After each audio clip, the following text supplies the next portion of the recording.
এবং সেই ফলাফলটা নিয়ে কথা বলতে চাই একটু, কিন্তু তার আগে এই যে অবশেষে আসলো এটা নিয়ে একটু জনাব আমি আজ আপনার সাথে কথা বলতে চাই যে 68% মতো ভোট পড়েছে জ্যাকসন নির্বাচনে, সেখানে 7,500 থেকে 8,000 ভোটার বা শিক্ষার্থী ভোট দিয়েছেন। এই ভোট নিতে 46 ঘন্টার মতো সময় বা তার চেয়ে একটু বেশি সময় লেগেছে। এবং আজকেই প্রধান নির্বাচন কমিশনার মোহাম্মদ মনিরুজ্জামান, জ্যাকসন নির্বাচনের প্রধান নির্বাচন কমিশনার, তিনি বলছিলেন যে দুপুরের দিকে বলছিলেন যে বেশ কয়েকজন শিক্ষক বেশ অসুস্থ হয়ে পড়েছেন, আর একজন শিক্ষক তো মারাই গেলেন এই ভোট গণনার প্রক্রিয়ার বিষয়। মানে এত জটিল বিষয়, শিক্ষক মারা যাচ্ছেন, অসুস্থ হয়ে পড়ছেন, এত দীর্ঘ সময় লাগছে। জনাব এম এ আজিজ, এই প্রক্রিয়াটা কেমন হলো? ধন্যবাদ আপনাকে। দেখেন, আমার কাছে মনে হয়েছে সম্পূর্ণ ম্যানেজমেন্ট ফেইলিওর, পরিকল্পনার অভাব।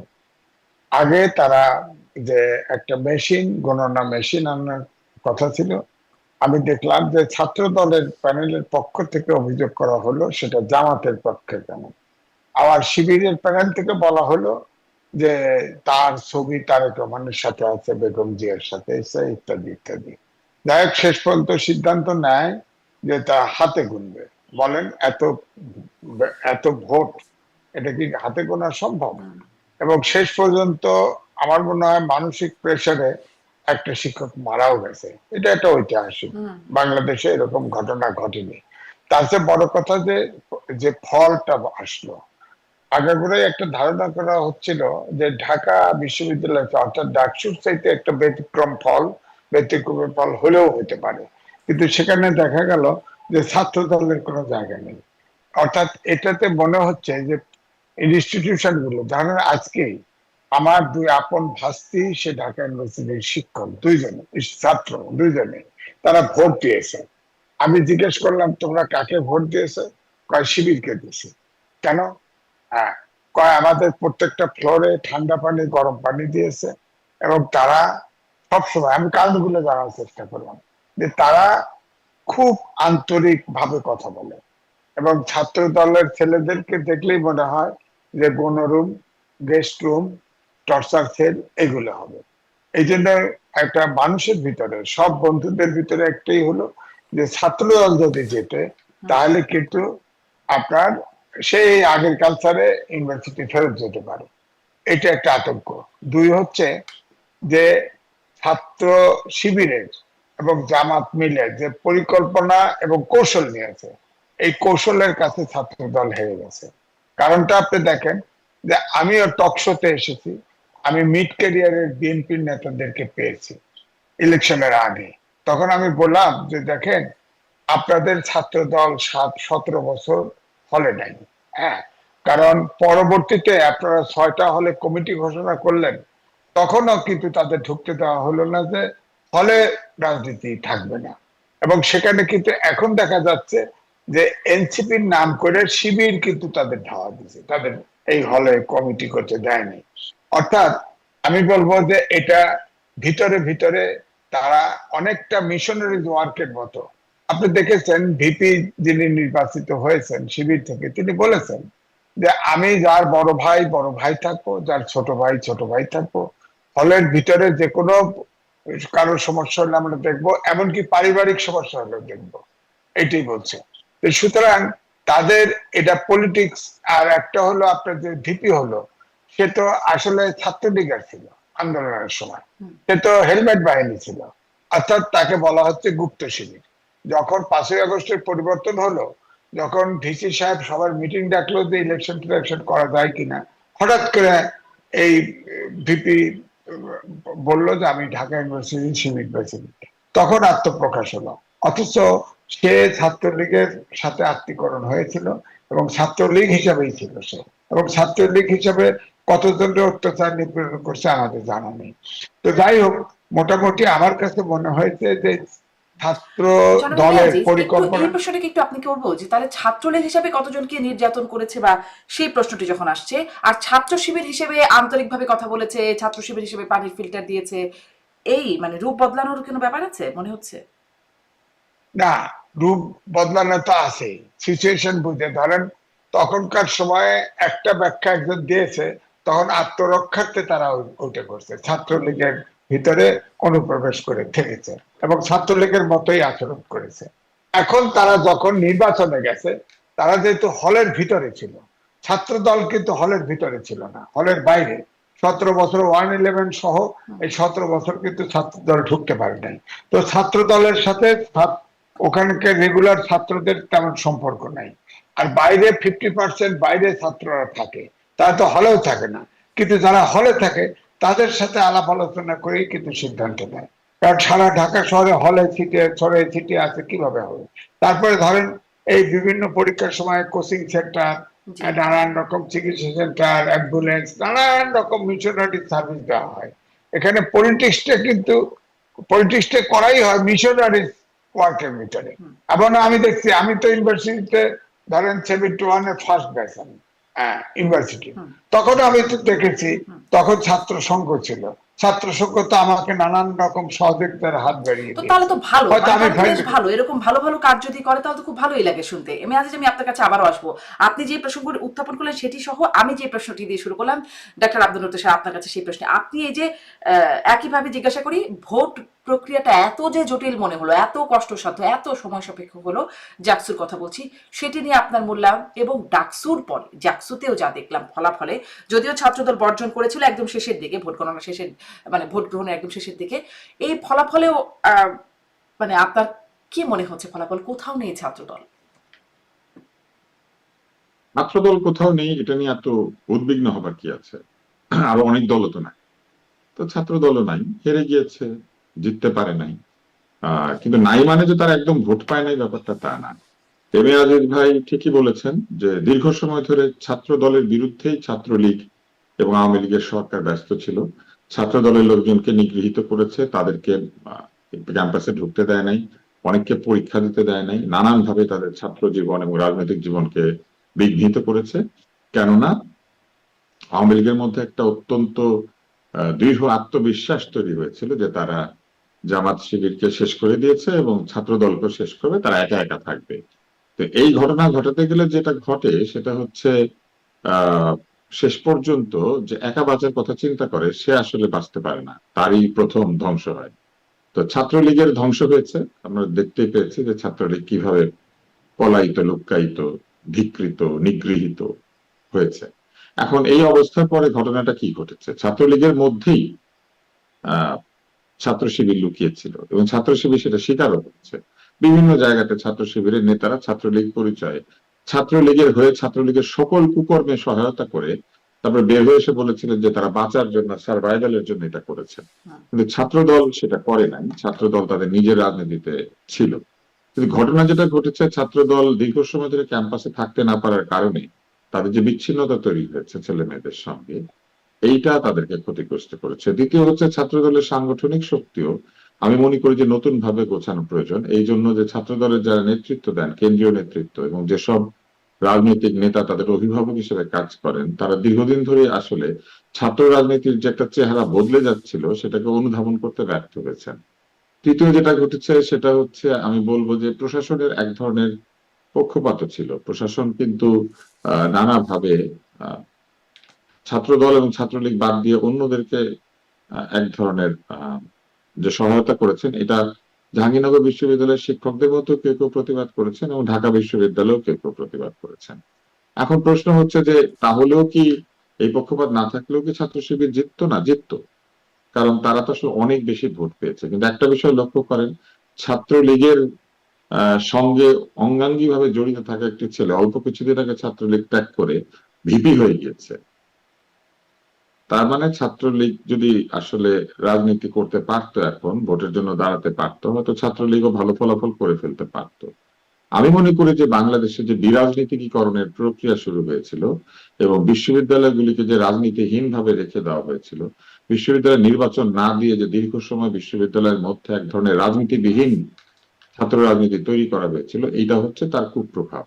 আওয়ামী লীগ এইসব দায় দায়িত্ব কোনোভাবে এড়াতে পারবে না। আজকে যে প্রবল ভাবে এই অসুখগুলি প্রকাশিত হচ্ছে, নানান ধরনের অ্যানোম্যালি বা স্বাভাবিকতার বিরুদ্ধে এক ধরনের ঘটনা তৈরি হচ্ছে, মানুষের এক্সপেকটেশন বা প্রত্যাশার বাইরে যে ফলাফল তৈরি হচ্ছে, এটার জন্য যারা জিতেছেন তাদেরকে আমরা কোনোভাবেই কৃতিত্ব না দিয়ে থাকতে পারি না। আমি মনে করি শিবিরপন্থী যারা জিতেছেন তাদেরকে ধন্যবাদ জানানো উচিত, অভিনন্দন জানানো উচিত যে তারা রাজনীতি করেছেন, তাদের রাজনীতি সফল হয়েছে। কিন্তু আপনি আমাকে বলেন ক্ষমতায় 16-17 বছর থেকে নিজের শত্রুদেরকে নিজের জঠরে প্রতিপালন করে শত্রু নিধনের নামে প্রকৃত অর্থে যারা সেন্ট্রিস্ট বা লিবারেল পলিটিক্স করেন তাদেরকে বিদায় করে দিয়ে আওয়ামী লীগ শেষ পর্যন্ত যে বিরাট দুইটা রসগোল্লা বলেন, হাট্টিমাটিম ডিম বলেন অথবা মুরগির ডিম বলেন, যেটা অর্জন করলেন, যে ডিম্ব প্রসব করলেন, এই অশ্বডিম্বটি তারা প্রসব করার ব্যবস্থা করে রেখে গিয়েছেন এই বিশ্ববিদ্যালয়গুলিতে। এবং দেখেন, ছাত্র রাজনীতিহীনতার কারণে ছাত্ররা বুঝতে পারে না এখন যে কাকে সে ভোট দিবে। সে পানির মেশিনকে ভোট দেয়, ঠান্ডা পানি গরম পানিকে সে ভোট দেয়। সে মনে করে ঠান্ডা পানি গরম পানি হচ্ছে তার জন্য ভবিষ্যতে ছাত্র নেতৃত্ব তৈরি করার জন্য প্রয়োজনীয়। ধরেন এখন যদি কেউ বিনামূল্যে তাদেরকে 6 মাস খাওয়াতো বিরিয়ানি, আমার ধারণা ভোট সে পেয়ে যেত। অথবা ধরেন কেউ যদি চৌকি, বালিশ, কাঁথা, কম্বল এগুলা কিনে দিত, তাহলেও সে ভোট পেয়ে যেত। তার মানে আমাদের রাজনীতি কোথায় গিয়ে ঠেকেছে? আপনার কোনো রাজনৈতিক বিশ্বাস, কনভিকশন, রাজনৈতিক কোনো পক্ষপাত কিচ্ছু নাই। ঠান্ডা পানি আর গরম পানির বদলে আপনি ভোট দেন। ঠান্ডা পানি আর গরম পানির মেশিনটা টাকাটা কোত্থেকে এসেছিল? কোন সে দল এত আয় করে যে তার ঠান্ডা পানি গরম পানির মেশিন কিনে দিতে পারে? এটাও তো জিজ্ঞেস করতে হবে। কিংবা তারা যে পারিবারিক দায় দায়িত্ব নিয়ে নেবেন এই কথা বলেছেন, যে দরকার হলে পরিবারের সমস্যা সমাধান করে দিবে। এই যে পয়সা বা এই যে টাকার যে একটা উৎস, এই টাকাটা কোত্থেকে আসে? তারা কি করেন আসলে? তারা তো চাঁদাবাজি করেন না, কারণ তারা এটা বলেছেন যে তারা কোনো চাঁদাবাজি করেন না, বাকিতে খান না, অনৈতিক কার্যক্রম করেন না। তাহলে এত টাকা কোত্থেকে আসে যে তারা সকল হলে ঠান্ডা পানি গরম পানি দিতে পেরেছে, সকল ফ্লোরে ফ্লোরে? এইটা আসলে জানতে চাওয়া উচিত। ঠান্ডা পানি গরম পানির মেশিনের দাম কিন্তু কমপক্ষে 12,000 টাকা, যদি সবচেয়ে খারাপটাও দিই। আর সবচেয়ে ভালোটা বা মোটামুটি কাজেরটা দিতে গেলে, টিকবে এরকম দিতে গেলে 18 থেকে 20 হাজার টাকা, তাই না? এটা হচ্ছে আরেক একটা। দ্বিতীয় হচ্ছে ঠান্ডা পানি গরম পানির মেশিনে যে বিদ্যুৎ খরচ হবে, আহ বিশ্ববিদ্যালয় কি অতিরিক্ত বিদ্যুৎটি খরচ করার পারমিশন দিয়েছে? তাহলে কি বিশ্ববিদ্যালয়ের রুমে রুমে হিটার বসিয়ে রান্না করা যাবে নিজের ইচ্ছা মতো? কিংবা ধরেন মাইক্রোওয়েভ ওভেন রাখা যাবে, ফ্রিজ রাখা যাবে, টিভি রাখা যাবে, এগুলো যাবে? তাহলে ঠান্ডা পানি গরম পানির মেশিনটা কি কর্তৃপক্ষের অনুমতি নিয়ে তারা বসিয়েছিল কিনা, এটাও জিজ্ঞেস করতে হবে। আমরা এই জিনিসগুলি কখনো জিজ্ঞেস করি না, যে আসলে কি এইসব ব্যাপারে কর্তৃপক্ষের এক ধরনের সায় আছে? তাহলে বিশ্ববিদ্যালয় কর্তৃপক্ষ কি করে? ঠান্ডা পানি গরম পানির মেশিন কিনে দেওয়ার ক্ষমতা জাহাঙ্গীরনগর বিশ্ববিদ্যালয়ের নাই? তো জাহাঙ্গীরনগর বিশ্ববিদ্যালয় কি তাহলে হারপিক কেনার ক্ষমতা নাই? কালকে সবাই হারপিক কিনে দিক, তাই না? মজুমদার আসুক হারপিক নিয়ে। তো আমার কথাগুলো শুনতে আপনাদের ভালো লাগবে না, কিন্তু ঘটনা আসলে এইরকম। কর্তৃপক্ষের এবং প্রধান যে রাজনৈতিক দল দেশটি শাসন করেছিল গত 16 বছর ধরে, এদের কুরাজনীতি, অপরাজনীতি এবং রাজনীতি বিবর্জিত একটি সমাজ তৈরি করে স্বৈরতান্ত্রিক আদেশ নির্দেশে ছাত্রদেরকে নিয়ন্ত্রণ করার যে প্রক্রিয়া, এই যে গণরুম, এটা তো পোস্ট ট্রমাটিক স্ট্রেস। মানে গণরুম করেছিল কে? ছাত্রলীগ। এখন সবাই মনে করছে যে ছাত্রলীগ, ছাত্রদল সহ রাজনৈতিক কোন দল আসলেই তারা গণরুম করবে, এবং তারা শিবিরকে রাজনৈতিক দল মনে করছে না, তারা সমাজসেবী সংগঠন বলে মনে তারা করছে। তো আসলে ভিন্ন ছাত্র প্যানেল শিবির, থেকেও দাঁড়িয়েছে, প্যানেলের নামটাও তো শিবির না, এটাও একটা ব্যাপার। শিবির তারা দেয় নাই, ঠিক আছে, দিল না, কিন্তু লোকে কি আর চিনে না তাদেরকে? তারা কোন দল বা কি? প্যানেলের নাম বদল করে সবাই দিলেই তো হয়ে গেল। কিন্তু দেখেন, তারা শিবিরকে মনে করছে সমাজসেবী সংস্থা, মানে পরোপকারী একটি সংস্থা। তাদের কি রাজনীতি নাই? তারা কি কোনো রাজনৈতিক দলের লেজ না? অবশ্যই তারা রাজনৈতিক দলের লেজ। কিন্তু দেখেন, সামান্য পানির মেশিন বা এইসব দিলে টিলে পরে ছেলেমেয়েরা ভুলে যাচ্ছে আসলে ছেলে মেয়েদের মধ্যে ডিপলিটিসাইজেশন হয়ে গিয়েছে। তারা রাজনীতি কি জিনিস তারা জানে না। তার আজকে সকালে কিন্তু ডিম ভাজি দেয় ভালো করে 1 প্লেট খিচুড়ির সাথে, তারা ওইটাকে মনে করছে যে উনি তো অনেক উপকারী, আমাকে ডিম ভাজার খিচুড়ি দিয়েছে। এই জায়গা থেকে ছাত্রদেরকে এবং রাজনীতিকে বের করে আনতে বিরাট কষ্ট কিন্তু হবে। ডাক্তার তুষার, এটা কি আসলে তারা এই বিষয়টাকে দেখছে যে তাকে ফিল্টার দিয়েছে বা তাকে কি সহায়তা করলো সেটাই, নাকি তাদের এই অ্যাপ্রোচটা যে তারা আন্তরিক, তারা মানে সাহায্য করার মনোভাব পোষণ করে, তারা বিনয়ী ভাবে কথা বলে, আসলে অ্যাপ্রোচটা দেখছে নাকি যিনি বিষয়বস্তুটা দেখছে? ছাত্র নেতাদের কাজ আসলে কি? ছাত্র নেতাদের কাজ হচ্ছে শিক্ষার পরিবেশ নিশ্চিত করার জন্য কর্তৃপক্ষের সঙ্গে কাজ করা। অর্থাৎ বিশ্ববিদ্যালয় কর্তৃপক্ষের সাথে ছাত্র নেতারা একটা লিয়াজো মেনটেন করবেন। তারা এক ধরনের কালেকটিভ বার্গেনিং এজেন্ট, সিবিএ। তারা হলের সমস্যা গিয়ে বলবেন প্রভোস্টকে, তারা হলের সমস্যা গিয়ে বলবেন হাউস টিচারকে, তারা বিসি রেজিস্টার বিল্ডিং এ গিয়ে তারা জানাবেন তাদের অসুবিধার কথা। তারা কি নিজের পয়সা দিয়ে হল ঠিক করবেন? নিজের পয়সা দিয়ে ঠান্ডা পানি গরম পানি কিনে দেবেন? এইটা কি তাদের কাজ নাকি? তাহলে তো তারা বিশ্ববিদ্যালয়ের দায়িত্ব নিয়ে নিলেই পারে। যত বাতি ফিউজ হবে তারা লাগাবেন, যত চকি ভাঙবে তারা দিয়ে দিবেন, তাই না? এই যে দান খয়রাতের রাজনীতি, এটা থেকে তো এটা তো ছাত্র রাজনীতি না। আপনি আপনার সমতীর্থ বা সতীর্থ যারা যারা একই সঙ্গে পড়াশোনা করতে এসেছেন জাহাঙ্গীরনগরে, আপনারই মতো পরিবার থেকে এসেছেন, হঠাৎ আপনারা তাদেরকে এই যে বিভিন্ন ধরনের সুবিধাদি নিজের দলের উদ্যোগে করে দিতে শুরু করেছেন। এইটা করার কাজ তাদের না, এটা করার কাজ সমাজসেবী সংগঠনের, যেটা হচ্ছে মনে করেন রোটারি, লিও, লায়ন্স, এদের। তো ঠিক আছে, ভালো কথা, ছাত্র নেতারাও এই দায়িত্বটা নিয়েছেন, তারা সমাজ সেবা করছেন, খুবই ভালো কথা, এতে কোনো অসুবিধা নাই। কিন্তু সমাজসেবী সংগঠনের প্রতিনিধিরাই ছাত্র রাজনীতির কর্ণধার হবেন, এটা যদি হয়, তাহলে কালকে কিন্তু ধরেন এনজিও ভিত্তিক একটি রাজনৈতিক সংঘ তৈরি করলে ছাত্র রাজনীতির ভিতরে, ধরেন বাংলাদেশে যারা বৃহৎ এনজিও আছে, তারা মনে করেন ঠিক করলো যে আমরা কিছু ছাত্র নেতা তৈরি করি, এবং তারা আরো ভালো পানির মেশিন, বিশুদ্ধ পানির মেশিন, টয়লেটে হাই কমোড, তারপরে ধরেন জানালার পর্দা, তারপরে ধরেন বিছানা বালিশ তোষক, তারপরে ধরেন ক্যান্টিনে ভালো খাবারের ব্যবস্থা, ফ্রিজ, টিভি, এয়ার কন্ডিশন দিয়ে দিল। তো তাহলে কি ভোট পাবে ওরা? এইভাবে যদি ভোট আদান প্রদান হয়, তাহলে বুঝতে হবে যে বাংলাদেশের রাজনীতি বিনষ্ট হয়েছে। এখানে রাজনৈতিক কোনো বিশ্বাস বা রাজনৈতিক কনভিকশন থেকে ভোট আদান প্রদান হচ্ছে না। হ্যাঁ, মনে করেন আপনি শারমিন চৌধুরী, আপনাকে আমি একটা গিফট পাঠালাম, আপনি আমার পক্ষে চলে আসলেন, ব্যাপারটা এরকম হয়ে গেল না?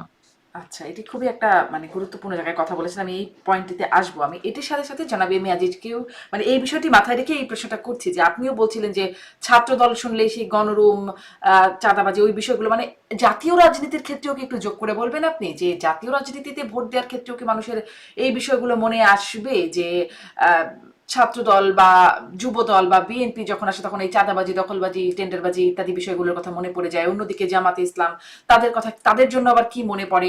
এই বিষয়গুলো কি জাতীয় রাজনীতিতেও প্রভাব ফেলবে? যেই মনস্তত্ত্বটা আসলে জাকসুতে কাজ করবে, হ্যাঁ, এই মনস্তত্ত্ব। হ্যাঁ, এখন আপনাকে এভাবে দেখতে হবে যে জামাত ইসলাম শিবির মানে একটা এনজিও প্যাটার্নের রাজনৈতিক দল, ইসলামিক রাজনৈতিক দল। আপনি সেখানে অ্যাম্বুলেন্স চাল পাবেন, আপনার সমস্যা পেলে পাবেন। অর্থাৎ যদি আপনি জামাত বা শিবির হন, তাদের সদস্য হন, আপনি যে কোনো সময়ে তাদেরকে পাবেন। এটা একটা স্বেচ্ছাসেবী সংগঠন বা এনজিও সংগঠনের মতো ধরে নেন। এবং তাদের প্রচুর ফান্ড আছে, বিভিন্ন প্রসেস থেকে তাদের ফান্ড আসে। এমনকি ধরেন তাদের নিয়ন্ত্রিত যত প্রতিষ্ঠান আছে, সেই প্রতিষ্ঠানে যারা চাকরি করে তাদের কাছে কিন্তু বাসরা নেন, চারা নেন। হ্যাঁ, তো তো এটা কিন্তু আমি যেটা বলার চেষ্টা করেছি, এটা কিন্তু ডিসপলিসাইজড হয়ে যাচ্ছে। অর্থাৎ ছাত্ররা কিন্তু পলিটিক্স দেখছে না। আমরা তো গণতন্ত্র চাই, দেশের মানবিক বাংলাদেশ চাই, আইনের শাসন চাই, সুশাসন চাই। এটা কিন্তু এখানে নাই। এখানে হচ্ছে মানবিকতাটা প্রধান। অর্থাৎ আপনাকে আমি সাহায্য করলে আপনি আপনার ভোট দেবেন, আপনাকে সব সাহায্য করার বিষয়টা তাদের কাছে আছে, সব অস্ত্র এইগুলো দেওয়া হচ্ছে। অর্থাৎ সামাজিক কাজ। আমার বক্তব্য হচ্ছে রাজনীতিটা তো গণতান্ত্রিক রাজনীতি তো গুপ্ত রাজনীতি দিয়ে হয় না। সুতরাং আমাদের দেশে এখন প্রয়োজন একটা আইন করা, যে গুপ্ত রাজনীতি চলবে কি চলবে না, গুপ্ত রাজনীতি কি গণতান্ত্রিক রাজনীতিকে প্রমোট করে কিনা। যদি গুপ্ত রাজনীতি তাহলে আন্ডারগ্রাউন্ডে যান।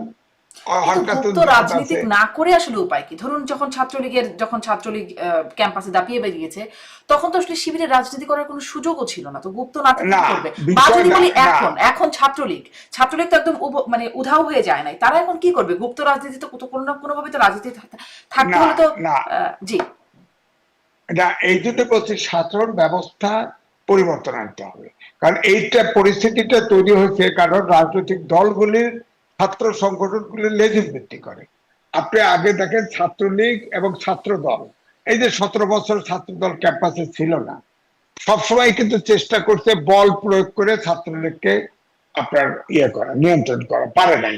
ঠিক ওইটাই কিন্তু ইলেকশনের সময় আসছে, ওইটা খেয়ে গেছে, মানে সবার কাছে মাথার ভিতরে ঢুকে পড়ছে যে হায় হায় যদি ছাত্রলীগ পড়ে, ছাত্রলীগের আপনার বল প্রয়োগ করে, ছাত্র দলও বল প্রয়োগ করে। সুতরাং ছাত্রলীগের পরিবর্তে যদি ছাত্র দলও ক্ষমতায় আসে, তাহলে তারাও তো সেই গেস্টরুম, গণরুম, শক্তি প্রয়োগ এগুলি করতে পারে।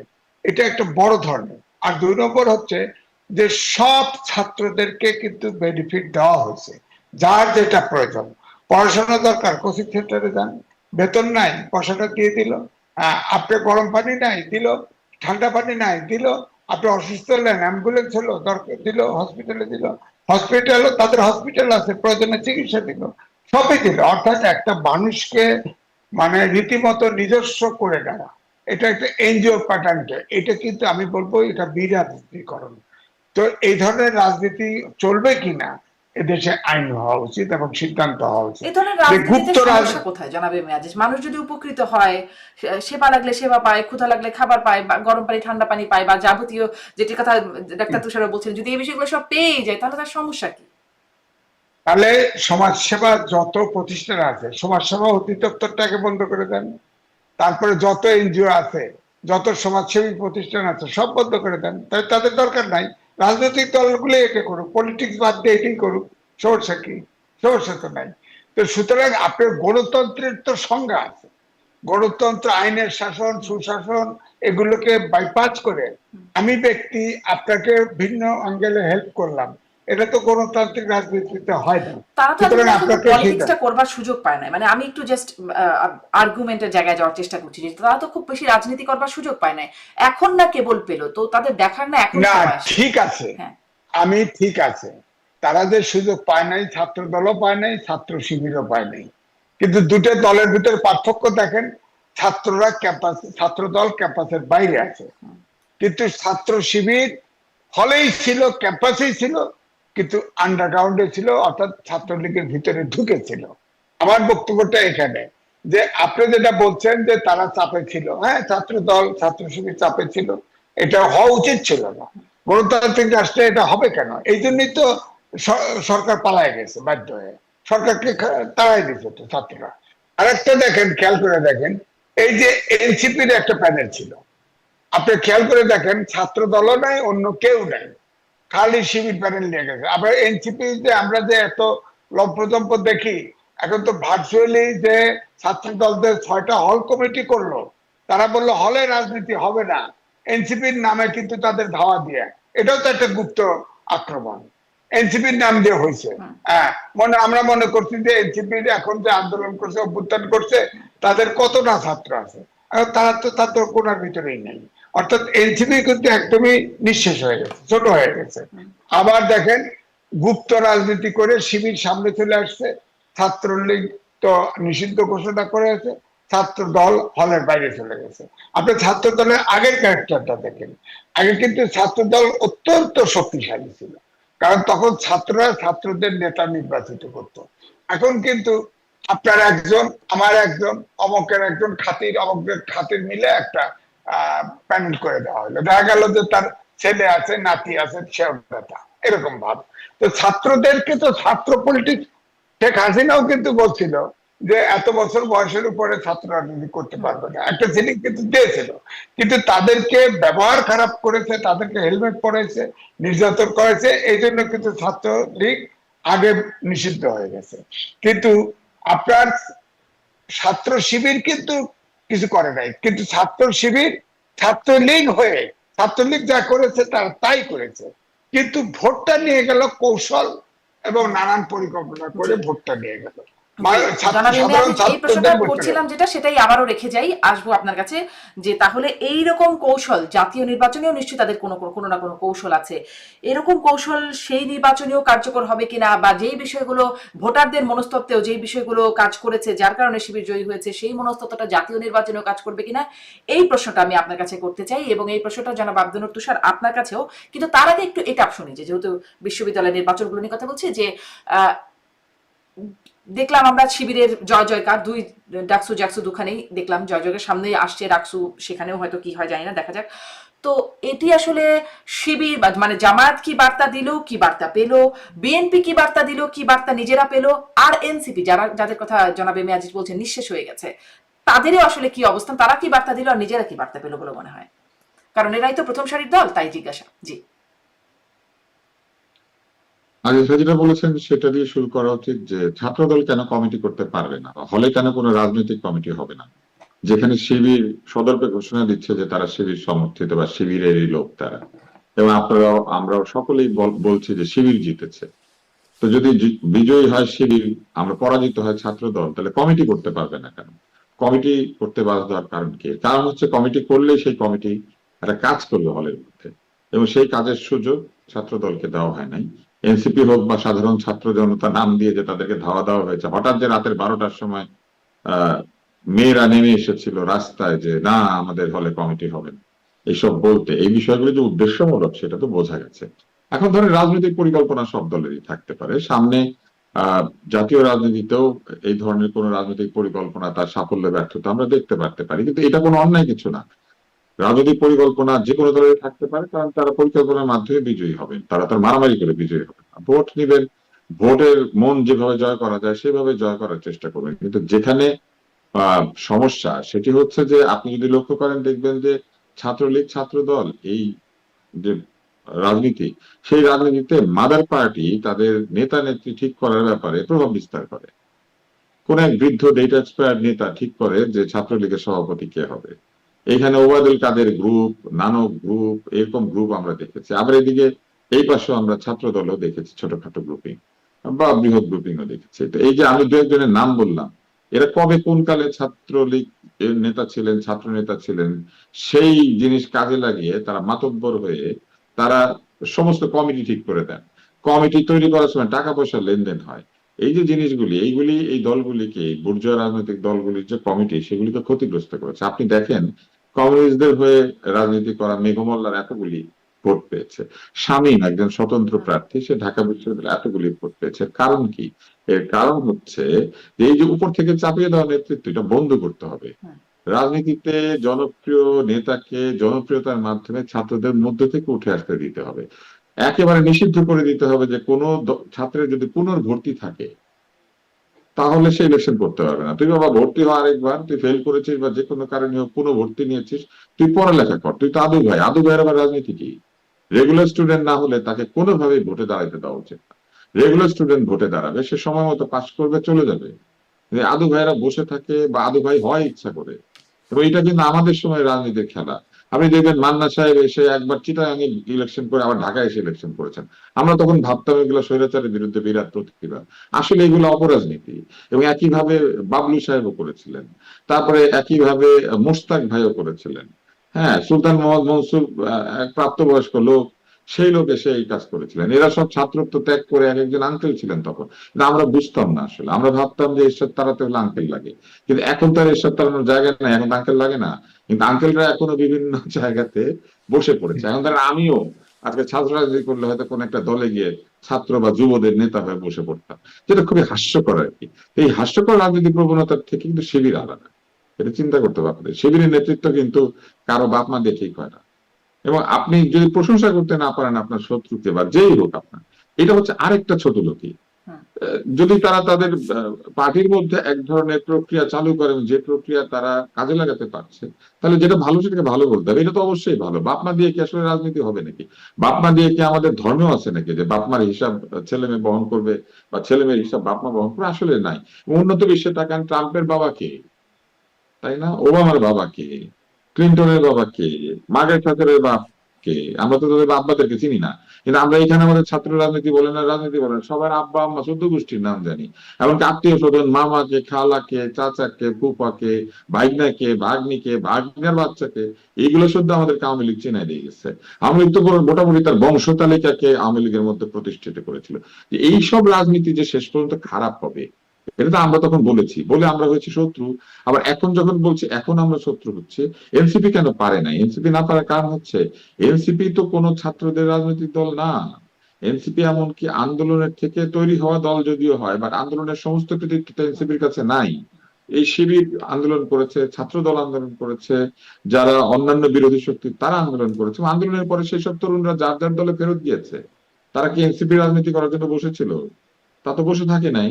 যে কারণে ছাত্রদের রাজনীতি যেহেতু এনসিপি আগে করে না, এনসিপির নেতারা যেহেতু নিজেরাও ছাত্রলীগ, ছাত্র শিবির, ছাত্র দল থেকে এসেছেন, তাদের অতীতের রাজনীতি তো এইসব দলের সাথে, তো স্বাভাবিকভাবেই তাদের সমর্থকরা তো তাদের আগের দলে রয়ে গিয়েছেন এবং তারাই এখানে ভোটাভুটি করেছেন। যে জন্য এনসিপির সমর্থিত যদি কোনো অংশ থাকে, তারা ভোট নিতে পারে নাই, কারণ তাদের নেতারা যে দলে ছিলেন ওই সেই সব দলেই আবার ভোট নিয়েছে। তাদের তো ছাত্র রাজনীতির কোনো ইতিহাস নাই, বা তাদের ছাত্র রাজনীতি করার কোনো ক্রেডিট আছে এমন নেতা নাই। এবার হচ্ছে তৃতীয় প্রশ্নটা, সেটা হচ্ছে যে আপনি জানতে চেয়েছেন যে এই যে একটা পরিস্থিতি, এই পরিস্থিতিটা আসলে আমাদেরকে কোথায় নিয়ে যেতে পারে। আমি শুধু দুই লাইনে বলি, এইটা হচ্ছে ডিপলিটিসাইজেশনের বা বিরাজনীতিকরণের প্রথম একটা ফলাফল আমরা দেখতে পাচ্ছি, যেখানে ছাত্ররা এখন কোনোভাবেই রাজনৈতিক প্রজ্ঞা আছে এমন নেতা নির্বাচনের চেষ্টা করছেন এবং তারা ধরে নিয়েছেন যে বিশ্ববিদ্যালয় প্রশাসন কিছু করবে না, তার রুমের ফ্যান বিশ্ববিদ্যালয় প্রশাসন দিবে না, তার বাথরুমের কমোড কিংবা তার বাথরুমের যে সিঙ্ক বা বাথরুমের যে কল সেটা বিশ্ববিদ্যালয় প্রশাসন দিবে না, মানে বিশ্ববিদ্যালয় প্রশাসন তারই কিছু দিবে না। একটা পড়াবে, কিন্তু শিক্ষক নিয়োগ করবে, রেজিস্ট্রার বিল্ডিং এ যাবে, অনেক দেন দরবার করে সার্টিফিকেট পাবে, সে একদিন বাইরে আসবে। এইটুকুই হচ্ছে বিশ্ববিদ্যালয় প্রশাসনের কাজ। কিন্তু বিশ্ববিদ্যালয়ের যে ভৌত সুবিধাদি, এই সুবিধাদি নিশ্চিত করা যে প্রশাসনেরই কাজ। এইটা ছাত্ররা ভুলে গিয়ে ভাবছে যে এটা ওই ছাত্রদের লোকজন করে দিবে, মানে নেতা নেত্রীরা করে দিবে।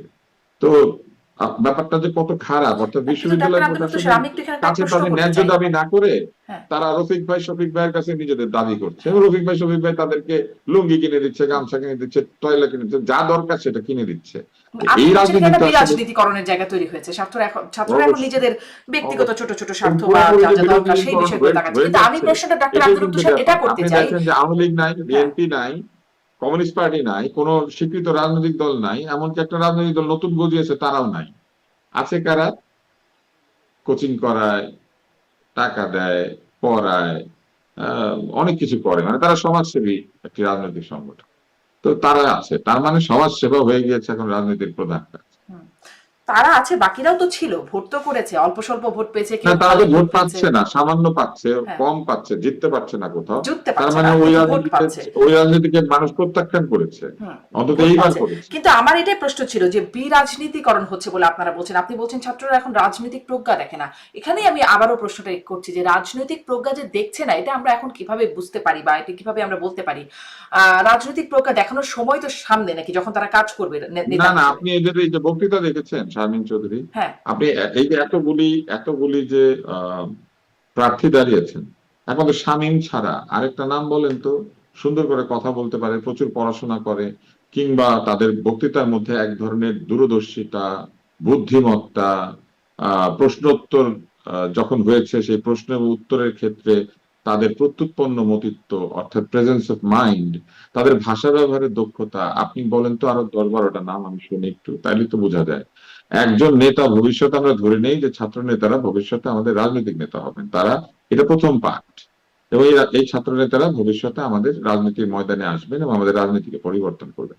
তো এরা ছাত্র অবস্থাতেই তো এদের এই বক্তৃতা দেওয়ার দক্ষতা তৈরি হয় নাই, লেখাপড়া খুব একটা করে বলে মনে হয় না, বা পড়াশোনার বাইরে অন্য বইপত্র পড়ে বলে মনে হয় না তাদের কথাবার্তায়। তাদের যে একজনের সঙ্গে আরেকজনের আক্রমণ ও প্রতি আক্রমণের ভাষা, সেই ভাষাও যে খুব সুললিত সেটাও মনে হয় না। এরকম সবার কথা বলছি না, আছে, যেমন আমি নাম বলতে পারি, আমি মেঘ মোল্লারের বক্তৃতা বা কথাবার্তা, ও যখন যুক্তি দিয়ে কথা বলে যথেষ্ট যুক্তি দিয়ে কথা বলে, এরকম আরো কিছু দুই পাঁচজন যে নাই তা না। কিন্তু আপনি বিজয়ী প্রার্থীদের বলেন তো, আপনি একটা আয়োজন করেন না, আপনি এই অনুষ্ঠানে এনে তাদের সাক্ষাৎকার নেন, আপনি সাক্ষাৎকার নিলে টের পাবেন যে আসলে যে ধরনের ভবিষ্যৎমুখী রাজনৈতিক প্রজ্ঞা নিয়ে এই ছাত্র নেতারা ডাকসু চাকসু রাকসু এই জাকসু সব জায়গাতে আসবেন বলে আমরা মনে করছি, আপনার কি মনে হয় যে আসলে সেই রকম দেখা আপনি পেয়েছেন? আপনার দেখে মনে হচ্ছে এই হচ্ছে ভবিষ্যতের বিল ক্লিন্টন। কিন্তু বারাক ওবামা যখন তার ফ্র্যাটার্নিটি, স্টুডেন্ট ফ্র্যাটার্নিটি নির্বাচন করে, তখন থেকে ছাত্ররা তাকে মনে করেছে যে যে ছেলে এরকম বক্তৃতা দেয়, সে একদিন সেনেটর হবে, সে একদিন অথবা কংগ্রেসম্যান হবে, হুম, হুম, সে একদিন গভর্নর হবে, অথবা সে একদিন প্রেসিডেন্ট হবে। জি। কিন্তু মানে আপনি বলেন তো, গণতন্ত্র তো আপনি আমার বলেন এটাই তো যে এইখান থেকে ছাত্ররা যা একজনের মনে নাম করছে। বলেন, সারা বাংলাদেশের নেতা হবে আপনার মনে হচ্ছে, একটা নাম বলেন তো। মানে জাতীয় আমার কি মনে রাজনীতির হচ্ছে নেতা সেটা তো হিসেবে আসলে খুব ম্যাটার করে না, বা তখন আপনারও কি মনে ঘরে হয় ঘরে, সেটাও ম্যাটার করে না। তখন যারা বাংলার ভোট ঘরে দেবে ঘরে ভোটার, তারা পানির যা মেশিন মনে ঠান্ডা করছে। হবে, গরম হবে, তাই না?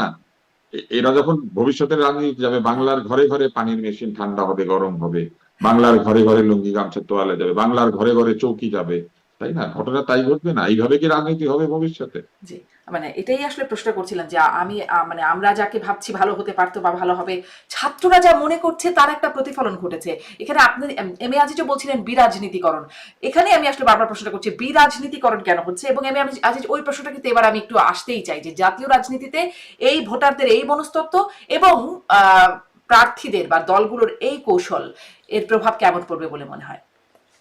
আচ্ছা শোনেন, বিরাজনীতিকরণ কেন বলবো? জি, বলবেন। আমার আপন ভাতিজি আমার প্রতিদিন এসে খেয়ে যায় আমার বাসায়, হ্যাঁ, আমি জানি না সে কাকে ভোট দিচ্ছে, আমি শুনে স্টান। এখন আপনি দেখেন, আমার কাছে যেটা মনে হয়েছে যে এই যে ডাকসুন ছাত্র সংসদের নির্বাচন হয়ে গেল। এই নির্বাচনটি ঢাকা বিশ্ববিদ্যালয়ের ইতিহাসে বলতে গেলে একটি ব্যতিক্রমধর্মী নির্বাচন।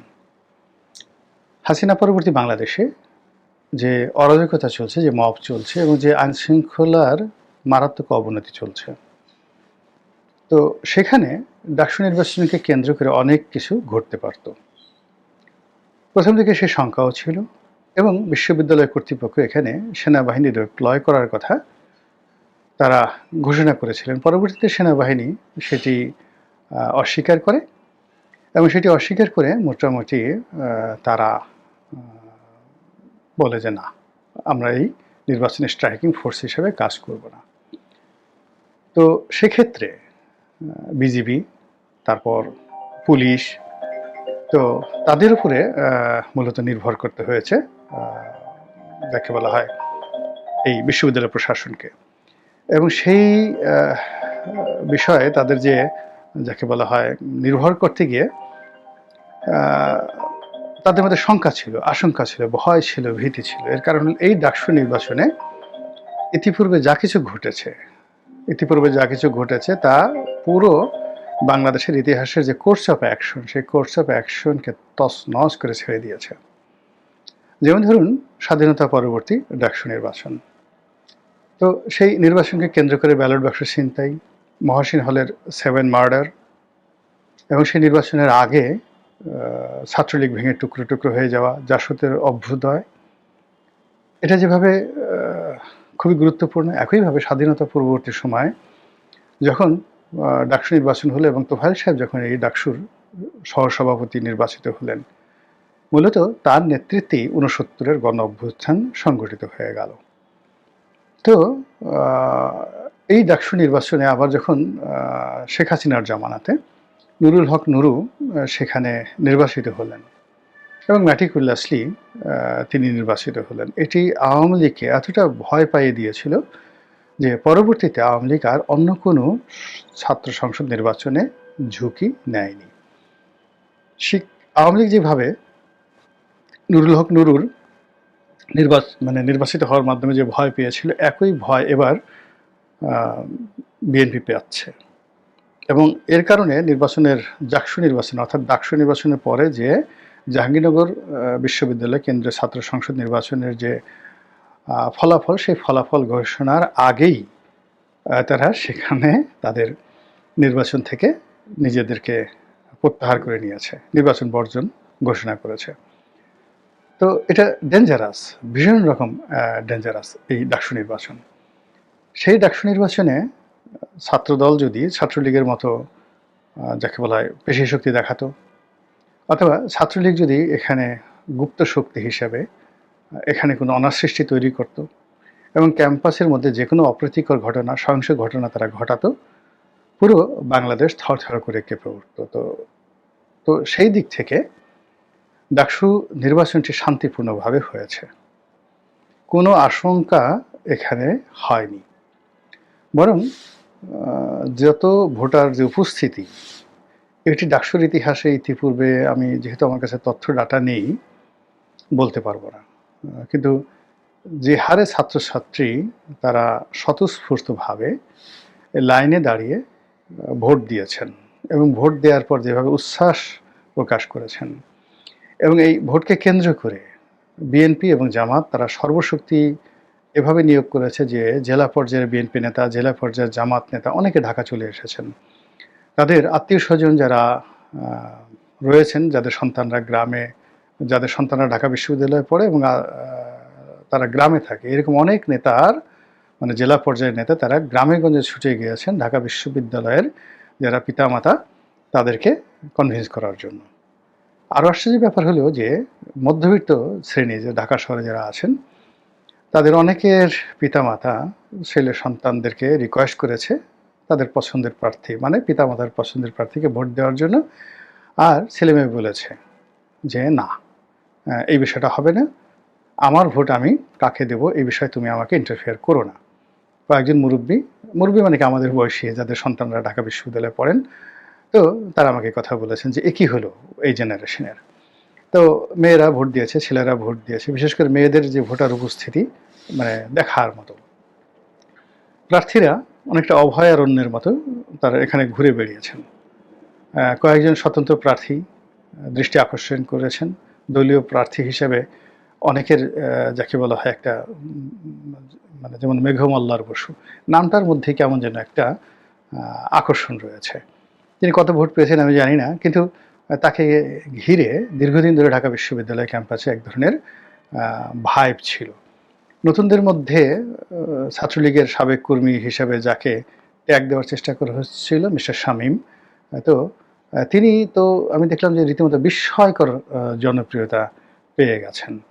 মানে এ যুগে ঢাকা বিশ্ববিদ্যালয় এরকম মেধাবী, এরকম সুন্দর, বাংলা সুন্দরভাবে বলেন, ইংরেজি সুন্দরভাবে বলেন, এরকম স্মাইলিং ফেস এবং পুরো চোখ দুটোর মধ্যে মনে হয় যেন একটা ফুটন্ত গোলাপ, এরকম প্রার্থী, এত সুন্দর প্রার্থী আমি আমার জীবনে দেখিনি।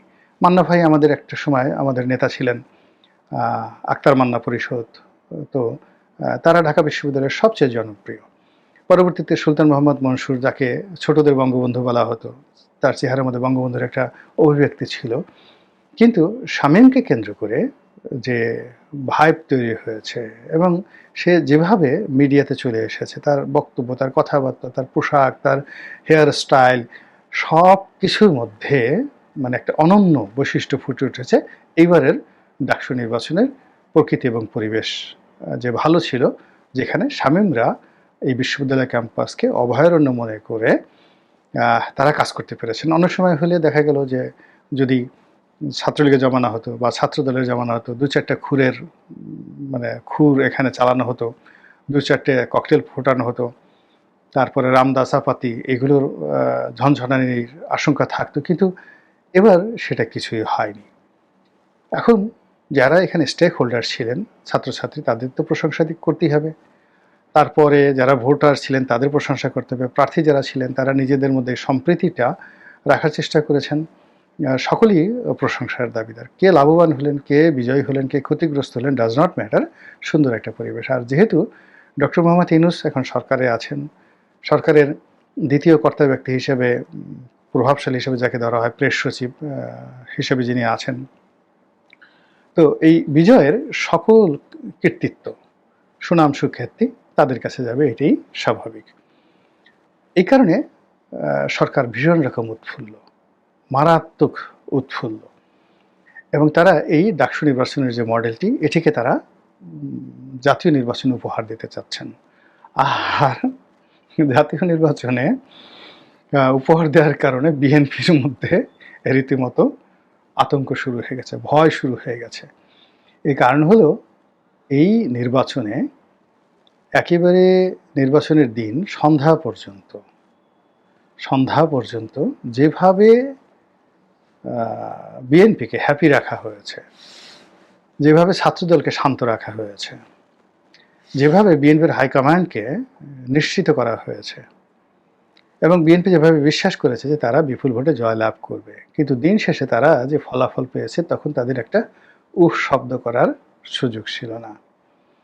ঠিক একই ঘটনা কিন্তু ঘটেছিল 2009 সনে, 2008 সনের জাতীয় নির্বাচনে।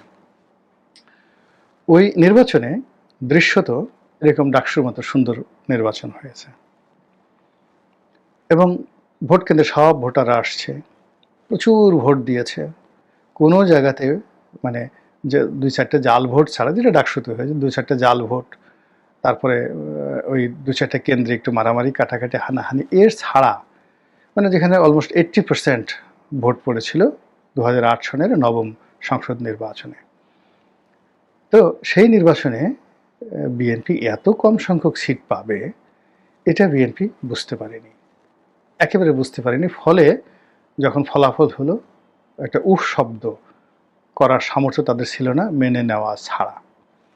আবার 2018 সনে বিএনপিকে যেভাবে আশ্বস্ত করা হলো, তাদের সমস্ত মামলাগুলো তুলে নেওয়া হবে, যেভাবে তাদেরকে গণভবনে নিয়ে সংবর্ধনা দেওয়া হলো, যেভাবে আমরা ব্যারিস্টার মওদুদের মতো প্রাজ্ঞলোক, ডক্টর কামালের মতো সর্বজন শ্রদ্ধেয় মানুষ, মির্জা ফখরুল ইসলাম আলমগীরের মতো সম্মানিত মানুষ, তাদেরকে শতভাগ নিশ্চিত হতে দেখলাম, এবং আমরা সবাই বিশ্বাস করলাম যে একটা চমৎকার নির্বাচন হবে, এই ডাকসুর মতো সুন্দর নির্বাচন হবে।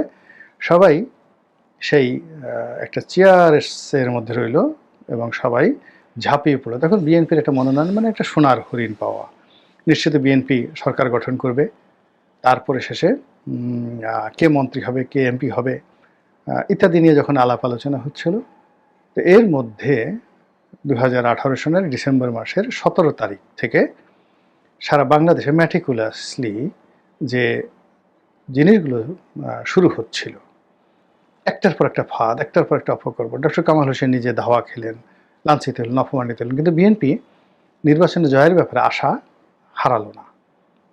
তারা নির্বাচন থেকে নিজেদেরকে প্রত্যাহার করতে পারলো না। ডাকসুতে মানে জাকসুতে তারা যে কাজটি করেছে সেটা ডাকসুতে তারা করতে পারেনি। এই কারণ হলো 2018 সনের মতো তারা শেষ মুহূর্ত পর্যন্ত আশান্বিত ছিল যে একটা ভালো নির্বাচন হবে এবং জনগণ ভোট কেন্দ্রে যেতে পারলে আওয়ামী লীগের পরিবর্তে তাদেরকে ভোট দেবে। ফলে সকালবেলা মির্জা ফখরুল সাহেব তিনি প্রেসের সামনে বলতে বাধ্য হলেন 2018 সনে যে চমৎকারভাবে ভোট হচ্ছে, কিন্তু পরে যখন জানা গেল যে 40% ভোট রাত 12টার মধ্যে কেটে রাখা হয়েছে, কিন্তু তখন আর কিছু করার ছিল না, সর্বনাশ যা হওয়ার হয়ে গেছে। তো আমাদের দেশে এরকম ভোট নিয়ে, ইলেকশন ইঞ্জিনিয়ারিং নিয়ে যে ম্যাটিকুলাস ডিজাইনগুলো চলছে, তার কিছু নমুনা হয়তো ডাকসুতে ছিল যেটা বিএনপি বুঝতে পারেনি, কিন্তু জাকসুতে জাহাঙ্গীরনগর বিশ্ববিদ্যালয় এটা বিএনপি বুঝতে পেরেছে। এবং সেখানে তারা দেখলো যে আরে এই যে ব্যালট পেপার, এটা তো সেই প্রেস থেকে ছাপানো হয়েছে যেই প্রেসের মালিক জামাত শিবিরের লোকজন। এটা যে সরবরাহ করেছে অর্থাৎ প্রেসও যার, আর যেটা কন্ট্রাক্টর হিসেবে যে সরবরাহ করেছে সেও শিবিরের লোক। তাহলে এখানে যে এক্সট্রা যদি 5,000 ব্যালট বা 2,000 ব্যালট, 3,000 ব্যালট শিবিরের হাতে আগে চলে যায়, অসুবিধাটা কি? সিল যদি পড়ে যায়, অসুবিধাটা কি? তো এরকম নানা রকম ইকুয়েশন বের হয়ে আসছে। এবং ভোট গণনা করতে গিয়ে যে মানসিক চাপ, তীব্র মানসিক চাপ, সেখানে একজন শিক্ষিকার মৃত্যু, এটা নজিরবিহীন ঘটনা বাংলাদেশে। জাতীয় নির্বাচনে এই ঘটনা কখনো ঘটেনি।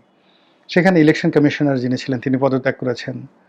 নির্বাচনের দায়িত্বে বিএনপি যে সকল সাহসী নেত্রী ছিলেন, শিক্ষিকা, তারা সেখান থেকে পদত্যাগ করেছেন। তো এই ঘটনাগুলো বিএনপি বুঝতে পেরেছে।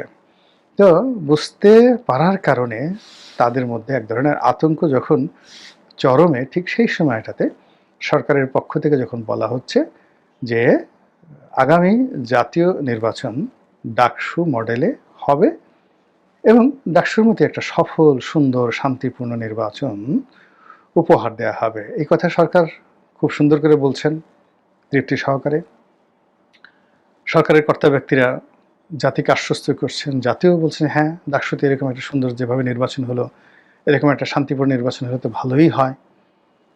কিন্তু বিএনপির তো শুরু হয়ে গেছে কাঁপন। আর ডাকসুতে যারা জয়লাভ করেছেন তারা তো রীতিমতো খুশিতে আত্মহারা যে ডাকসুর মডেলটা যদি জাতীয় নির্বাচনের মডেল হিসেবে দেখা দেয় বা আনা যায়, প্রয়োগ করা যায়, তাহলে তো সোনায় সোহাগা। পৃথিবীর বুকে এই প্রথম একটি ধর্মভিত্তিক রাজনৈতিক দল জনগণের ম্যান্ডেট নিয়ে ইসলামী শরিয়াত কায়েম করবে, কোরআনের আইন কায়েম করবে, শরিয়া পুলিশ এখানে থাকবে, শরিয়া আইন এখানে থাকবে, তারপরে আরও অনেক কিছু যেটা খলিফা হারুনা রশিদ পারেননি, খলিফা আল মনসুর যেটা পারেননি, খলিফা মুইজ যেটা পারেননি, খলিফা তৃতীয় আব্দুর রহমান যেটা পারেননি, সেটা হয়তো এই বাংলায় নতুন করে আবার এই জামাতের নেতৃত্বে, শিবিরের নেতৃত্বে আমরা দেখতে পাবো বা হবে। তো এরকম একটা সুখ স্বপ্ন যখন নাড়া দিচ্ছে, ঠিক সেই সময় সরকারের পক্ষ থেকে যখন বলা হচ্ছে ডাকসু মডেলে এই নির্বাচন করা হবে, এটা একটা কথা, আশার কথা, আর প্রতিপক্ষের কাছে হতাশার কথা। এরপরে আরেকটি এখানে ন্যারেটিভ যুক্ত হয়েছে, সেটা হলো বিএনপির পক্ষ থেকে বলা হচ্ছে যে এখনো চক্রান্ত চলছে। জামাতের পক্ষ থেকে বলা হচ্ছে একটি বিশেষ দল নির্বাচনকে বানচাল করার চেষ্টা করা হচ্ছে। সরকারের পক্ষ থেকে বলা হচ্ছে কোনো অপশক্তির মানে এই নির্বাচন যারা বানচাল করার চেষ্টা করবে তাদেরকে এক চুল ছাড় দেওয়া হবে না। তারপরে বলা হচ্ছে যে পৃথিবীর কোনো শক্তি নির্বাচন মানে ডাকসু মডেলের যে নির্বাচন সরকার অনুষ্ঠান করতে যাচ্ছে আগামী বছর ফেব্রুয়ারি মাসে, সেই নির্বাচন যাকে বলা হয় পৃথিবীর কোনো শক্তি, আমেরিকা হোক, কানাডা হোক, রাশিয়া হোক, ভারত হোক পাকিস্তান হোক কোনো শক্তি এই নির্বাচন বানচাল করতে পারবে না। আর সেখানে সেই লেদু গেদু ধলা বাংলাদেশের তারা যদি এই নির্বাচন বানচাল করার চেষ্টা করে তাহলে তাদের অবস্থা কি হবে? এমন ছ্যাঁচা দেওয়া হবে, পাটার উপর পুঁতা রেখে যেভাবে ঘষে ঘষে মরিচ বাটা হয় ওইভাবে বাটা দেওয়া হবে, রীতিমতো বাটা বা বাটাম দেওয়া হবে। এটা একটা প্রত্যক্ষ এবং প্রচ্ছন্ন একটা থ্রেট, একটা হুঁশিয়ারি যে আমরা যেখানে বিশ্বের পরাশক্তিকে পাত্তা দেব না সেখানে এই নির্বাচনকে বানচাল করার জন্য সেটা যদি নিষিদ্ধ ঘোষিত ছাত্রলীগ বা আওয়ামী লীগ বা ওরকম তাদের মতো অন্য কোনো দল চেষ্টা করে তাদেরকে ঠিক রীতিমতো বাটাম দেওয়া হবে। এখন এই যে তিনটি সম্ভাবনা, বানচাল করলে বাটাম, পৃথিবীর কোনো শক্তি বানচাল করতে পারবে না, আর ডাকসু মডেলে একটা নির্বাচন করব, এই তিনটি সমীকরণ কিভাবে এগোয় এবং কিভাবে নির্বাচনের তফসিলের দিন পর্যন্ত জাতিকে টেনে নিয়ে যায় সেটি দেখার বিষয়। আমার চিকিৎসা হলে আমাকে হসপিটালে নিয়ে যায়, পড়াশোনার বেতন না দিতে পারলে আমার বেতন দিয়ে দেয়, তাহলে তো ওইভাবেই ছাত্ররা অভ্যস্ত হবে। তাহলে তো এটা ডিপলিটিসাইজ হলো না, পলিটিক্স এখানে কোথায়? কিন্তু ছাত্রদের তো ডাকসুতে গঠনতন্ত্র আছে, গঠনতন্ত্র অনুযায়ী যেটা আছে সেই কাজটা করবে। গঠনতন্ত্রে তো কম নাই, প্রয়োজনে অ্যাড করবে। গঠনতন্ত্রের বাইরে গরম পানি দেওয়া এটা তো কোনো রাজনীতির অংশ নয়। এটা সমাজসেবা হলে সমাজসেবা করুক, সমাজসেবা অধিদপ্তর আছে তারও অধীনে কাজ করুক না, তাতে তো বাধা নাই, সমাজসেবা করার কোনো তো বাধা নাই। কিন্তু যেখানে রাজনীতি আছে সেখানে রাজনীতির বাইরের অ্যাক্টিভিটি চালানোই আমার বক্তব্য হচ্ছে যে সেটা উচিত না, সেটাই বিরাজনীতিকরণের অংশ এবং সেটা অ্যালাউ করা উচিত না। আমি এইটাই বলছি যে এই কিন্তু ইলেকশনে এটা যদি ছাত্রদল করতে চাইতো বা অন্য দলগুলো তাদেরকে কেউ বাধা দিত যে তোমরা এই সমাজ বাধা দিত না, বাধা দিত না, কিন্তু তাদের ইমেজটা তারা তো এখনো গরম পানির তো বারান্দায় নিতে পারতো না, কারণ তাদের হলে তো প্রবেশ করার সুযোগ নাই। এক, ছাত্রলীগ এবং ছাত্র দলের ফেস ভ্যালু তো একই, ওরা শক্তি প্রয়োগ করছে না। আগে ছাত্রদল যখন বিএনপি ক্ষমতায় ছিল শক্তি প্রয়োগ করছে না, এখন ছাত্রদল আওয়ামী লীগ যখন ছিল ছাত্রলীগ প্রয়োগ করছে। কিন্তু ছাত্রলীগ যখন আওয়ামী লীগ ক্ষমতায় ছিল ছাত্রদল কিন্তু ছাত্রলীগের ভিতরে ঢোকে নাই। আবার বিএনপি যখন ক্ষমতায় ছিল ছাত্রদল যখন বল প্রয়োগ করছে ছাত্রলীগ কিন্তু বিএনপির ছাত্র দলের ভিতরে ঢোকে নাই। কিন্তু এখন এবারে কিন্তু ছাত্র শিবির তারা কিন্তু ছাত্র দল লীগের ভিতরে ঢোকা ছিল, এবং এই জন্য বলা হয়, আমি বলছি যে গণতান্ত্রিক রাজনীতিতে গুপ্ত রাজনীতি চলতে পারে না, এটা আইন করে নিষিদ্ধ করা উচিত, আইন করে। তাহলে তো আপনি বলেন হিট ট্যাক্সে তো বহুত বহুত পার্টি স্বাধীনতা চাচ্ছে, স্বায়ত্তশাসন চাচ্ছে, ওরা কেউ মিজোরাম কেউ তিব্বতে পালিয়ে থাকে, তাদেরকেও অ্যালাউ করেন, এটাও তো গুপ্ত রাজনীতি, তাদেরকে তো আপনি প্রকাশ্যে নিতে পারছেন না। সুতরাং প্রকাশ্য রাজনীতি মানেই গণতান্ত্রিক রাজনীতি, আপনাকে প্রকাশ্যে রাজনীতি করতে না দিলে কি হবে? ধরুন এখন ছাত্রলীগ, তারা তো একটা বড় ফোর্স ছিল বা আছেও, তারা তো সবাই উদ্ধার হয়ে যায়। এই প্রশ্নটা না, আপনার প্রশ্নটা তো এটাই করতেছেন, এটা তো আমরা আশা করি না। তারা সবাই গণতন্ত্রের স্লোগান দেয়, কেউ ধরেন নানান ইস্যু তৈরি করে, এ রাজাকার সুতরাং একে ইয়ে করো, নির্মূল করো, এ স্বাধীনতা বিরোধী শক্তি নির্মূল করো, এ মুক্তিযুদ্ধের পক্ষের শক্তি তাকে সুযোগ দাও, এরকম তো ছিল এক সময়। এখন হচ্ছে যে সিচুয়েশন যেটা করা হচ্ছে, আপনি দেখেন মুক্তিযোদ্ধারা কোনো কথা বলতে পারবে না, মত চলে যাবে, মুক্তিযুদ্ধ যাবে, দেখেন কয়েকটা ঘটনা ঘটল না।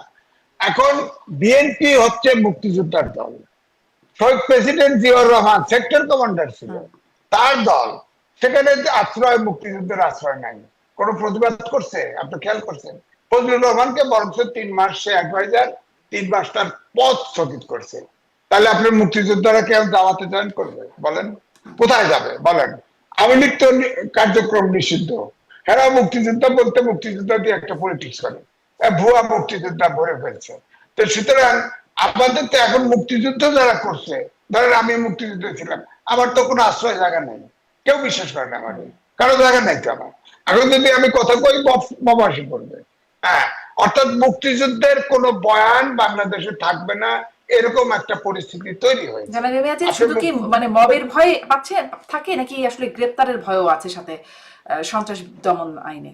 না, গ্রেপ্তারের ভয়ে শোনেন, যখন 5ই আগস্টের পরিবর্তন হলো তখন প্রেস ক্লাবে বৈষম্য বিরোধী, তখন তো এনসিপি ছিল না, বৈষম্য বিরোধী ছাত্র দলের ছাত্র গ্রুপের একটা টিম আসলো, এসে তারা তালিকা করে দিল যে এরা ফেসিবাদের দোষর, তাদের প্রেস ক্লাব মেম্বারশিপ চলে গেল। আপনি দেখেন সেক্রেটারিয়েটে এক জায়গায় আগুন লাগছে, শর্ট সার্কিটে আগুন তো লাগতেই পারে, সব সাংবাদিকের অ্যাক্রিডিটেশন কার্ড বাতিল হয়ে গেল। বলেন, আপনি দেখেন 160 জনের মতো সাংবাদিক গ্রেপ্তার আছে, এদের ভিতরে অনেকেই টাকা পয়সা মালিক, ক্রাইম করেছে মানলাম, তাদের বিচার হোক। অথচ অনেক সাংবাদিকের বিরুদ্ধে খুনের মামলা দেওয়া হয়েছে। আপনার কি বিশ্বাস হয়? আপনি তো সংবাদপত্রের লোক, আপনার কি বিশ্বাস হয় যে আমি অপরাধ করতে পারি, আমি চুরি করতে পারি, আমি খুন করব? আমার কথা সত্য, খুন করলে বিচার করুক, ফৌজদারি মামলা যা আছে করুক। এখন এই যে তারপরে ধরেন পত্রিকা বলেন, প্রতিষ্ঠান বলেন, সব দখল হয়ে গেছে, মাথা বদলে গেছে, ভিতরে বদলে গেছে। হ্যাঁ, এই যে এগুলা আমি তো এই জন্য বলি, বর্ডার উইদাউট রিপোর্টার প্রত্যেক বছর সূচক দেয় না, এই তিনটি কারণে, এই কয়েকটি কারণে সূচক নেমে আসবে বাংলাদেশে। যদিও ডক্টর মোহাম্মদ ইউনূস বলতেছে যে আপনারা যা সমালোচনা করেন, হ্যাঁ, কোনো সমস্যা নাই, কিন্তু ভিতরে ভিতরে তো সব মব সন্ত্রাসের সব দখল, এই জনকণ্ঠ কয়েকদিন আগে দখল হয়ে গেছে।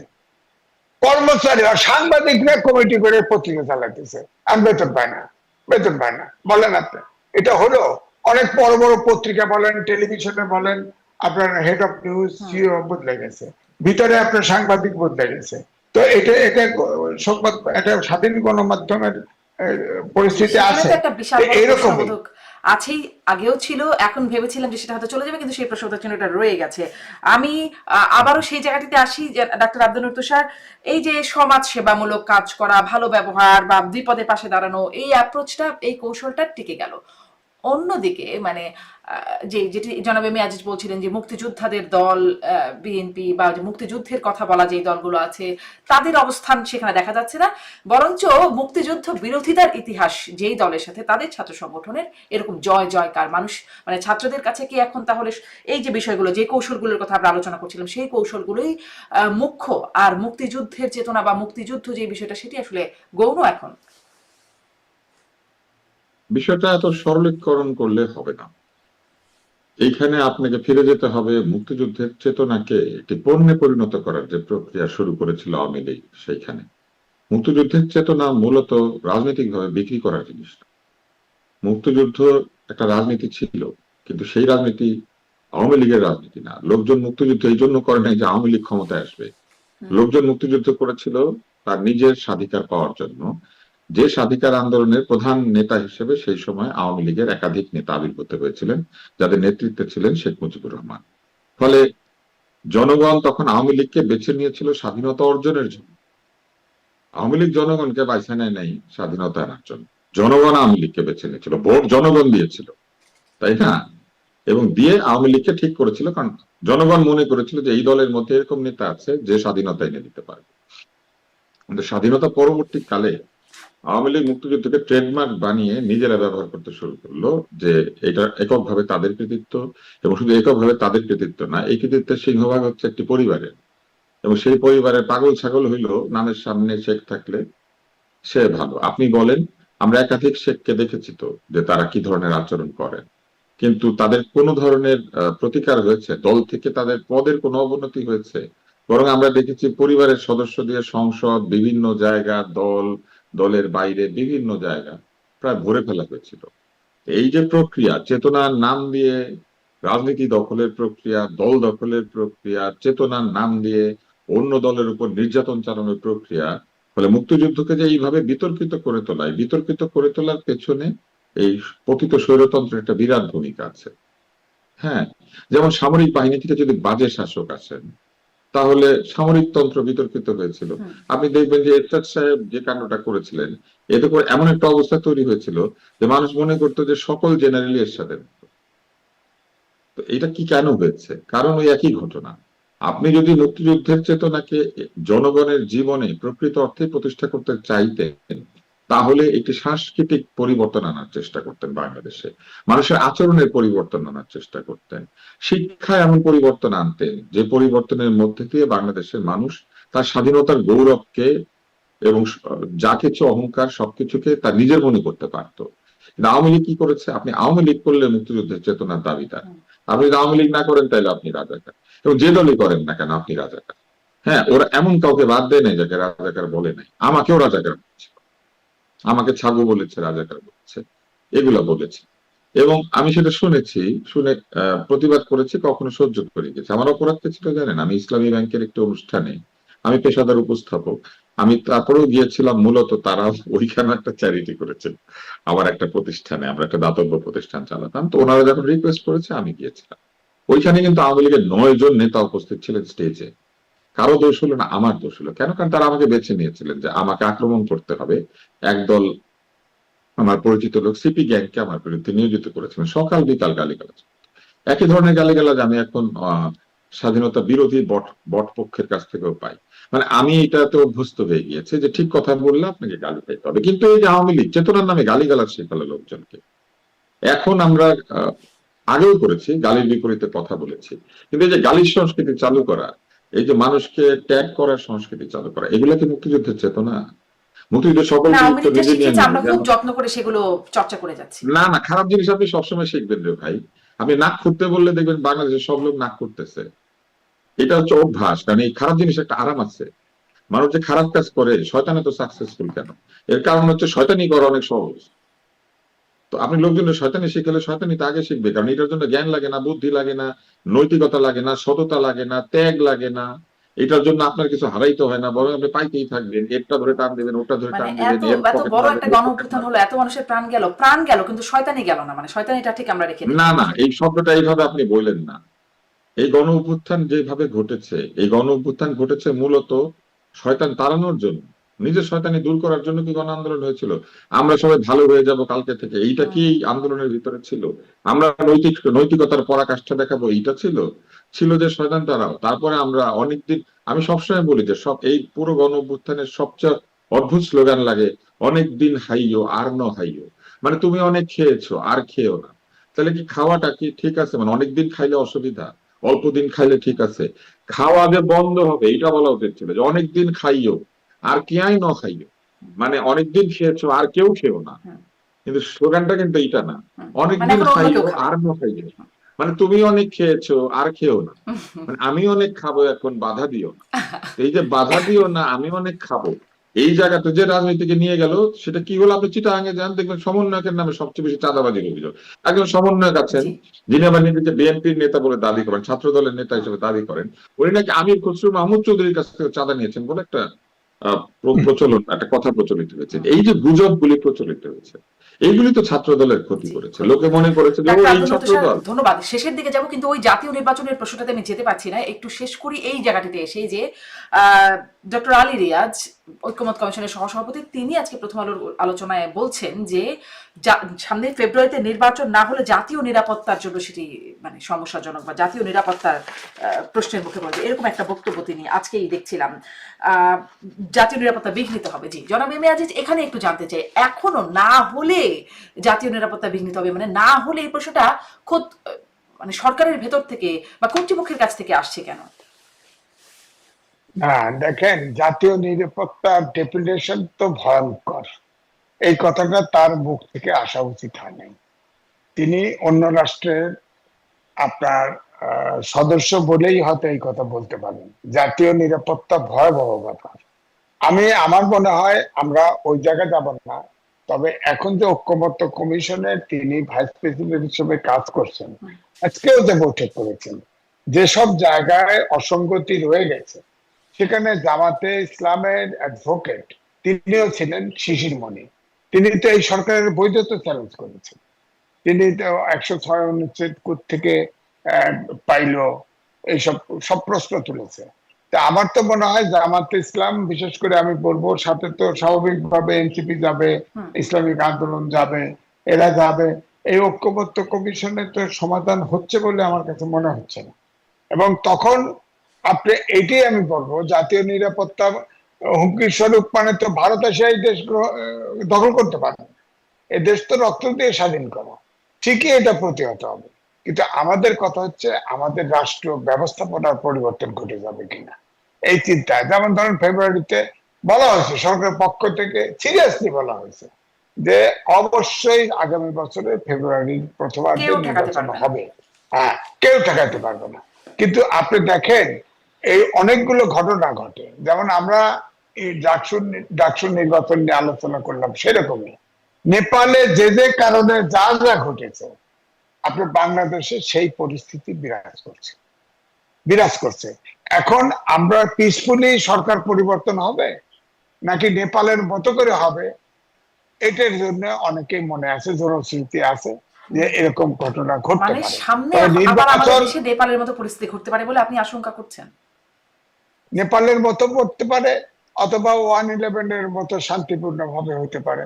এই সরকার ফেব্রুয়ারিতে নির্বাচন দিতে পারবে না, করতে পারবে না, এই ধারণাটা মানুষের ভিতরে, সচেতন নাগরিকদের ভিতরে, কিন্তু পলিটিশিয়ানদের ভিতরে এই ধারণাটা কিন্তু শক্ত হয়ে গেছে, জি। বদ্ধমূল হয়ে গেছে। সুতরাং আমাদেরকে, আমার মনে হয় দুর্যোগ আছে। আর যে এনসিপি যেটা হলো, যে এই ডাকসুর শেষ ভিতর করবেন। যে বোঝা গেল যে যাই বলেন, যে তারা কিন্তু আস্তে আস্তে কেমোথেরাপি খেয়ে ছোট হয়ে যাচ্ছে, তাদের পৃথিবী খুব ছোট হয়ে গেছে। আপনি আগে আর বলেছেন তারা যে এত পৃথিবী বেতন, শেষ হয়ে গেছে। হ্যাঁ, জনাব এম এ আজিজ, ধন্যবাদ। একটু ডাক্তার আব্দুল লতিফ আপনার কাছে ছোট্ট করে এই বিষয়ে বিশ্লেষণ জানতে চাই যে এখনো কেন না হলে এই সংকটার বিষয়টা আসছে। আপনার কি মনে হয় আপনিও কি সামনে নেপালের মতো বা একাগরের মতো, বা আপনি আসলে কি পরিস্থিতি দেখেন? আমি কখনোই অরাজনৈতিক কোনো সমাধান আমি বলি না কখন, কারণ এটা তো আমরা চাই না। যা আপনি চান না সেটা আপনি বলবেন। আপনি কি বলবেন, ধরেন আপনাকে কেউ জিজ্ঞেস করলো যে আগামী বছর যদি আপনি গরুর মাংস খেতে না পারেন তাহলে কি হবে, আপনি বলবেন আমার ক্যান্সার হবে। মানে আপনি মনে মনে আপনার ক্যান্সারের কথা ভাববেন, তো আমরা যেমন ভাবি না সেটা, সেরকম আমাদের এটা ভাবারও কোনো কারণ নাই যে খুব খারাপ হবে, আবার একটা ওইরকম অবস্থা তৈরি হবে যেমন নেপালে হয়েছে, কিংবা আরো অরাজকতা তৈরি হবে, কিংবা এটা ভাবারও কারণ নাই। তবে আশঙ্কা তো মানুষের মধ্যে থাকবে। আশঙ্কাকে আপনি নিবৃত্ত করতে পারবেন কিভাবে? আপনার কাজের মধ্যে দিয়ে। আপনি আমাকে বলেন, নেপালে এই ঘটনার পরে কত দ্রুত তারা নির্বাচনের তারিখ দিয়ে দিয়েছে। এর কারণ হচ্ছে তারা বুঝতে পেরেছে যে নির্বাচন মানে হচ্ছে জনগণের রায়।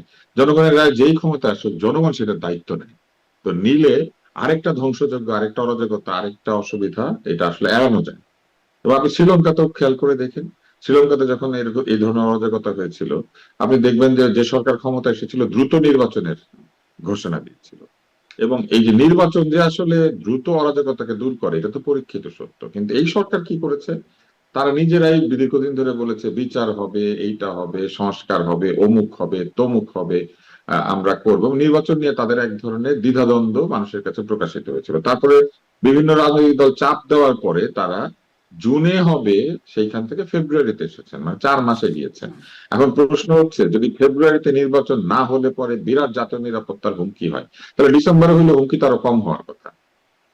তাহলে আরো আগে কেন নির্বাচন দিয়ে দিচ্ছেন না? তাহলে তো হুমকি আরো কমে যাওয়া সম্ভব। মানে ফেব্রুয়ারিতে হইলে ভালো হবে, ফেব্রুয়ারির পরে গেলেই হুমকি হয়ে যাবে, তাহলে ডিসেম্বর হয়ে গেলে আরো হুমকি কম হইতো না? এটা হচ্ছে একটা যুক্তি। আর দ্বিতীয় যুক্তি হচ্ছে, জাতীয় নিরাপত্তা হুমকির মুখে পড়বে কেন? জাতীয় নিরাপত্তার জন্য তো একজন ব্যক্তিকে অ্যাসাইন করা হয়েছে, এই সরকার তো একজন ব্যক্তিকে অ্যাসাইন করেছেন, যিনি কিনা জাতীয় নিরাপত্তা নিয়েই সারাদিন সকাল বিকাল চিন্তা করেন।